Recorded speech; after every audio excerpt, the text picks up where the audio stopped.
बिस्मिल्लाहिर्रहमानिर्रहीम। अस्सलामुअलैकुम। आप देख रहे हैं K92 न्यूज़ और मैं हूं आपके मेज़बान तस्बीहा मजहर। शामिल करते हैं आज की अहम खबरें।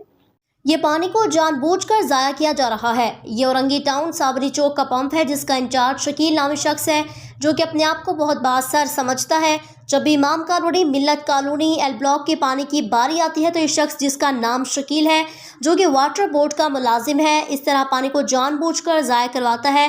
जो टाइम है वो भी ज़ाया करता है, कभी लेवल के नाम पे, कभी प्रेशर के नाम पे।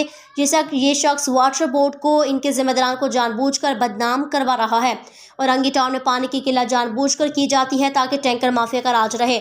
हमर बाब इख्तियार जनाब टाउन चेयरमैन हाजी जमील ज़िया, वाटर बोर्ड के चेयरमैन मेयर कराची, वज़ीर आला सिंध, कोर कमांडर कराची और नैब से गुजारिश करते हैं औरंगी टाउन वाटर बोर्ड के तमाम लोगों का जो अरसा दराज से औरंगी टाउन में पोस्टिंग है, इनका नैब के जरिए इंक्वायरी कमीशन बिठाया जाए, इनकी जायदादों की छानबीन के करार वाकई सजा दी जाए ताकि वो लोग सामने आए जिन लोगों ने जानबूझकर औरंगी टाउन का पानी बंद किया है।